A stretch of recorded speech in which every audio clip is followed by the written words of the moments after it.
Wanita itu terkejut. Ternyata sekretaris yang digaji 50.000 dolar sebulan adalah selingkuhan suaminya. Sebelum ia sempat memikirkan cara menghukum mereka, tiba-tiba terdengar langkah kaki ibu mertuanya di lorong. Wanita itu buru-buru bersembunyi di kamar sebelah. Ia melihat ibu mertua sedang marah membereskan pakaian yang berantakan di lantai, sambil memaki anaknya yang sama seperti ayahnya. Akan berakhir dengan buruk. Dengan marah ibu mertua menendang pintu kamar, dan membentak wanita selingkuhan di dalam. Si wanita licik langsung panik melihat situasi tak menguntungkan. Ia buru-buru mengambil pakaiannya dan kabur dengan ketakutan. Wanita yang bersembunyi diam-diam bersyukur, karena punya ibu mertua yang bijak. Namun tak disangka, ia mendengar kebenaran yang mengejutkan. Ternyata sejak orang tua wanita itu kecelakaan, ia menjadi pemimpin perusahaan. Ibu mertua menyuruh anaknya menyembunyikan keberadaan wanita licik itu, agar wanita tidak curiga dengan kebenarannya. Karena jika ketahuan akan merugikan mereka dalam menguasai perusahaan. Ia juga mengingatkan bahwa wanita itu sudah mulai menyelidiki kecelakaan orang tuanya. Percakapan mereka membuat wanita itu sangat terkejut. Ternyata dalang dibalik kecelakaan orang tuanya adalah suaminya sendiri yang paling ia percaya. Saat itulah wanita sadar akan kejamnya suaminya. Ia tahu perusahaan sudah berada di tangan pria itu. Untuk membalas dan merebut kembali perusahaan, ia harus mencari sekutu. Lalu ia mencari gadis yang pernah bermusuhan dengan wanita licik itu. Mereka langsung cocok dan bekerja sama. Gadis itu segera menyamar menjadi pembantu baru dan masuk ke rumah.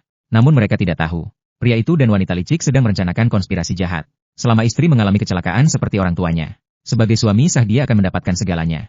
Mereka merancang rencana kejam, yaitu diam-diam meracuni wanita itu, agar ginjalnya rusak perlahan dan mati tanpa sadar. Keesokan harinya, wanita licik pura-pura menjadi teman adik ipar dan pindah masuk ke rumah. Wanita itu melihatnya dan tidak menghalangi, bahkan menyambut dengan ramah. Ia lalu menyuruh pembantu menyiapkan kamar paling lembab dan gelap untuknya. Wanita licik tentu saja merasa kesal. Sementara pembantu yang sangat membenci musuhnya itu juga tak bersikap ramah. Bukan hanya memperingatkan agar tahu diri, tapi juga mengejeknya sebagai selingkuhan pria rumah itu. Sekarang bahkan tak lebih dari pembantu.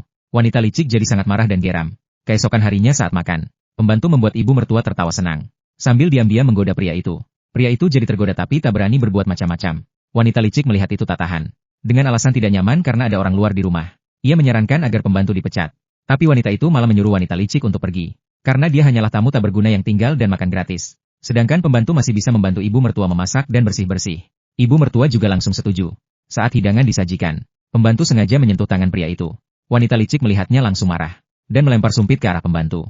Aksinya itu membuat ibu mertua sangat marah. Ia langsung memarahi wanita licik di depan semua orang, dan memerintahkannya untuk meminta maaf pada pembantu.